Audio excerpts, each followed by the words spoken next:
Welcome to Buckets. This is Action Network's WNBA betting podcast presented by BetMGM. This is our Tuesday Best Bets episode. I'm Maria Marino along with Jim Turvey. Jim, I can't believe it. We're already a week into the WNBA season. Yeah, this is a really fun time. We finally have basketball. We finally have stuff to analyze. We get to do that age-old question of, are we overreacting to early small sample size, or is there some cool new changes? This is one of my favorite times of the year to be betting into W, and just excited to have it on the TV almost every night. It's awesome. Yeah, absolutely. Definitely gleaning a lot from just 1 week, but we have 3 games on the Tuesday slate. I'm going to start, Jim, by just asking what your best bets are, and then we'll kind of go game by game and explain a little bit more about each. Perfect. I've got 2 sides for best bets because we don't have props out just yet. I've got the Dream minus 4.5, and I got the Mercury plus 15. So I'm actually on board with you with Mercury plus 15. They are taking on the Aces. The Dream are taking on the Wings, and the other game on the slate is Mystics at Sparks. But let's start with your Atlanta Dream bet. Why do you like them? Yeah, so I'm on them here, minus 4.5. I take all the way to minus 6.5. Honestly, this is less a bet on Atlanta and more a bet against Dallas. Dallas is a team that I really like from a big picture perspective. And I actually think that they can figure some stuff out right now, but they are really in a tough way when it comes to injuries. It was Satu Sabali to start the season. We knew she was going to be out through the Olympic break. She's not coming back for a while. We know that.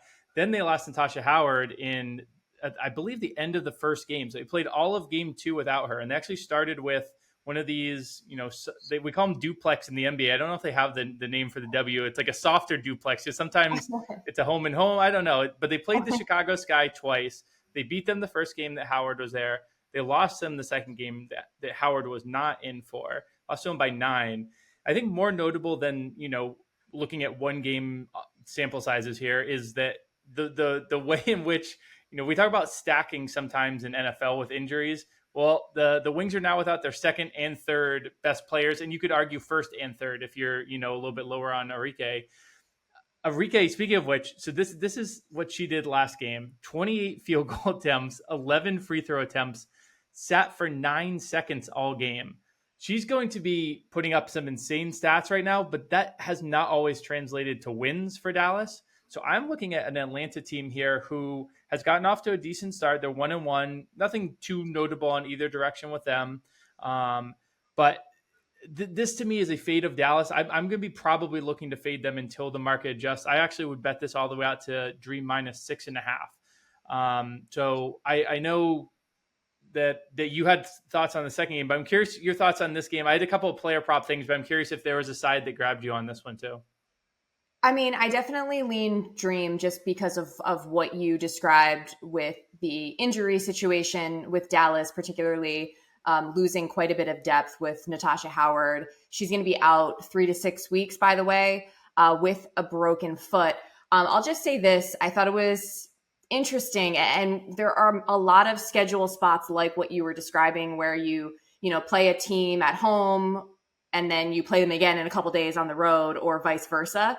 And so this Wings team, they beat Chicago and then they lost the rematch. And I also think Chicago is a team I'm really looking at closely. I'm super happy for Teresa Weatherspoon. I know this is a little bit of an offshoot of the conversation, but going back to our preview episodes, we talked about the Chicago Sky as potentially being like a little sneaky. We're not expecting them to make the playoffs this season, but I wouldn't be surprised if they catch a lot of folks off guard, especially to start the season. And I do wonder, can the emotional lift of Teaspoon and her competitive nature sort of lift that team into a playoff scenario? So that's something to watch down the road. But that being said, I think the Wings are a little bit vulnerable right now. Yeah, definitely. And, we've talked at times about, you and I maybe aren't the biggest same game parlay people, but I will say, I think there's an interesting way you could approach this game because the same game parlays tend to they have their algorithms, right? Where it says what's correlated and what's not correlated. Arike is in a weird spot where I think if she is having to carry a burden of scoring 35 points in the game, that is not a good sign for them. So I kind of like one of these inversely correlated same game parlays where you get Arike at 35 plus, but the team to not cover the spread. It literally happened last game. It's not available to bet right now, but you'll get a pretty good number on it. I think if she's able to facilitate more, she's able to get Tierra McCowan going. Some of these younger players who, in the long run, I actually think it's great for them to get some reps. We've seen Maddie Seagrass in there a lot. Stephanie Soares is starting to play a bunch. If those players are involved, I think it's much better for Dallas. I think it's one of these things where, weirdly, the more points she scores, the worse news it is for Dallas. So I think you could build something kind of fun there that would, theoretically seem like they're inversely correlated, but are actually, correlated, and maybe you can get a little edge on the books there.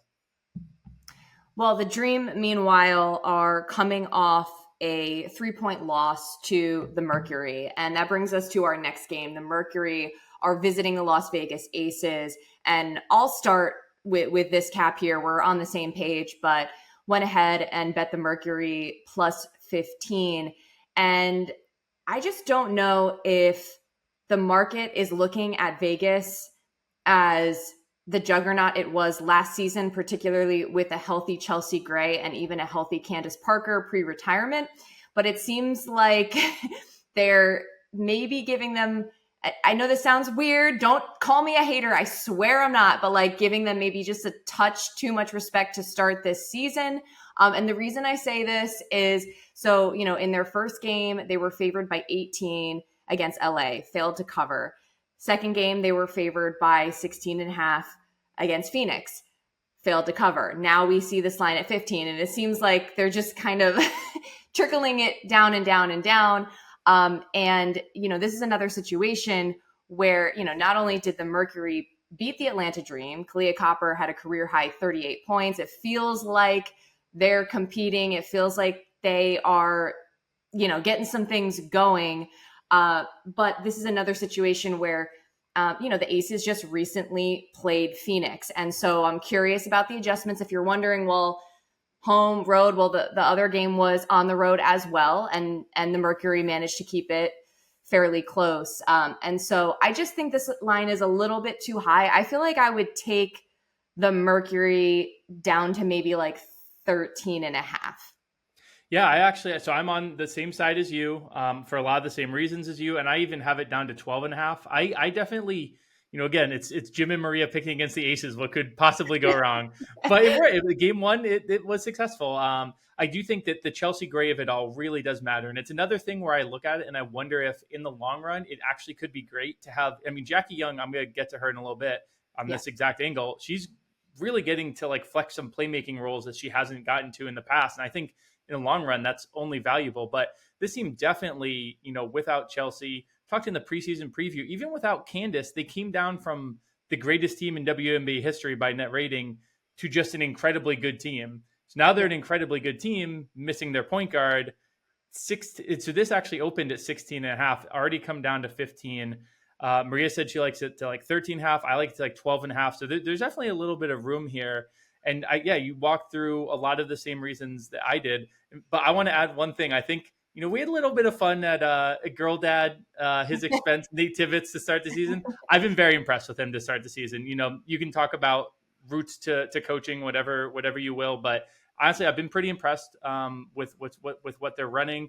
It really seems like they're leaning into Natasha Cloud as the point guard, and DT is kind of in her element, just off the ball chucking. I'll say one player prop that I really like. We hit it last game. I'm probably going to go back to the well if they hang the same number. Dan Taurasi under assists. She really is just in that gunner role. She's not really doing a whole lot of playmaking next to Natasha Cloud. So that makes perfect sense, to look at a small sample thing like Taurasi's assists so far. And there's some logic behind it. So that's an under I'm be looking at. Ironically, I do think even if the Aces, again, this is one of these, same game parlay that seems like it's not correlated, but might actually be. I think if the Aces are relying on Asia to have a really big game, it's actually not great news for them. It means they're not in a blowout. It means she's having to try hard. This is that same Phoenix front court that we talked about on opening day being really undersized without BG still. So I think Asia could have a really good game. And the better game she has, ironically, it might mean that it's a close game. So you could kind of pair those up again. You could look at Asia Wilson points and rebounds, but Mercury on the spread, because it means they're keeping the game close and kind of keeping Asia in the game and engaged. So Actually, I'll throw in my last player prop thing to talk through just because then I'll throw it back to you. But Jackie Young assists, I mentioned how those are up this season. Again, I don't think there's any small sample to it. I think they're really looking to her to be that playmaker role. I was on Kelsey Plum to start the season, her assists, but it really has been Jackie who's been taking over the playmaking role. And so I'm probably going to be looking at her assist numbers as long as they don't, catch up on it too quick. So reading my mind again, I swear before I saw you type this in our little rundown, I thought about Jackie Young assists. I'm curious what that line will open at. She had 6 assists in the first game, had 11 assists in that second game against LA. I believe Kelsey Plum had like 5 in that game. So you're going to see a little bit from Plum. And I actually think there are multiple players on the team that can play make, but it seems like Jackie Young is kind of a natural person to take up that mantra with Chelsea Gray, on the shelf. And by the way, she doesn't have a target return date. That's what she said on Saturday. She does expect to be back before the end of the season and potentially even be available to play in the Olympics. I believe she is hoping to, but we're still a ways out from seeing this team whole. Super excited. Side note, we saw Kate Martin, just get in the game against LA, play 26 minutes, and I think everybody was here for it because she made an impact on the game. We saw her get a big block. Yeah. She made a 3. Like, she was just doing all the little things, and it's just such a great fit. And we were at the draft together. I happened to meet Kate, and she was just hoping to get an opportunity, and she got an opportunity. And so it was definitely one of the more fun moments of the first week to see a player that, won over so many hearts during the college season, get in the game and actually play well and defend and do a bunch of little things. So congrats to Kate Martin. Anything else on this game? No, I it's funny. My final note, that mental note, I didn't even put in the rundown, but I wanted to, ask your thoughts on Kate Martin because that was cool to see. She didn't play in the first game, but she got over 20 minutes in game 2. So I'm curious to see if we'll see her as kind of a stable part of the rotation. I thought she played really, really well, and to your point, she knows how to play the role next to superstars. So I think the transition was pretty easy for her. Yeah. Speaking of rookies, side note, we just got word that Nika Mule will likely be able to make her debut for Seattle on Wednesday. Couldn't play on Monday in New York, but that's another fan favorite of the show that we're looking forward to seeing. All the rooks have been showing out for the most part, been very, very impressed. One more game to talk about on Tuesday. You don't have a bet for this, nor do I, but let's just touch on it really quick. Mystics at Sparks, LA. The favorite, really just because they're at home. The line's about 3.5. So this is an interesting game because if you'd asked me before the season, Sparks are a team I was really low on. Mystics were a team that I thought actually could be kind of interesting. So it would seem like a spot to be on the Mystics side of things. A couple of things have jumped out early season. The Sparks are actually playing pretty decent at this point in time. I think are arguably a better team than the Mystics, in part because the Mystics have also suffered some injuries and have some question marks. So Shakira Austin had to sit out of their last game. Believe that was just load management. She's coming back from a hip injury. So theoretically, she should be in the lineup. But Brittany Sykes rolled her ankle. She's traveling with the team on this road trip. I'd be surprised if she's playing the first game of the road trip.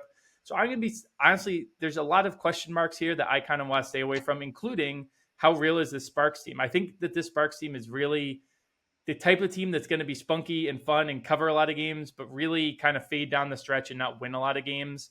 I think that their franchise would probably be fine with that. I think they kind of look towards next year's draft and, the potential of having Cameron Brink, Rikia Jackson, and then adding a Paige Beckers. That's a really fun young core if you can land that. So I don't think they're going to mind being close and fun. And Kurt Miller will just stumble his way into, a couple of wins here and there. But I'm not sure how actively they're going to be, really gunning for things. So with all the question marks here, I'm fine sitting this one out. There'll maybe be a player prop or two that I'm looking at. But even on that side of things, with the question marks with Sykes, Shakira, this may just be a stay away game for me on Tuesday. Yeah, same. I think both of these teams, we're still trying to figure out who they are. Are they maybe a little better than we think, or are they what we do think, which was that they're not going to be playoff teams coming into this season. So basically, in the last game for Washington, they lost to Seattle without Nneka playing. They are 2-1 against the spread. They covered against New York. They covered against Connecticut, which is interesting to note because obviously those are looking like, once again, two of the stronger teams in the league. And then we mentioned that fight that, LA showed against Vegas, and that was only a 7-point loss.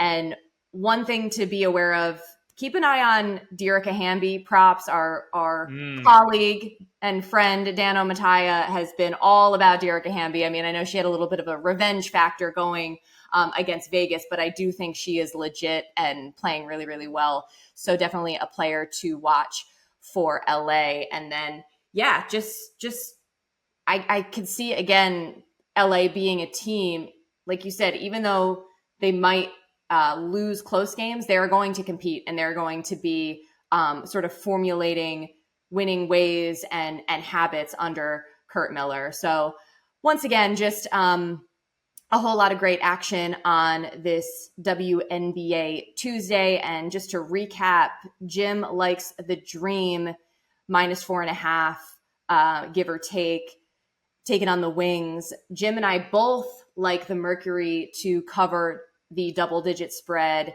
against the Aces. I got it at +15. Jim is comfortable down to 12.5. And yeah, that's our Tuesday Best Bets episode on Buckets WNBA. We're going to be back Friday with more best bets, and we'll be able to react to a lot more of what went down during the week. So thanks for listening. We are presented by BetMGM. For Jim Turvey, I'm Maria Marino. Thanks for listening. We'll see you next time.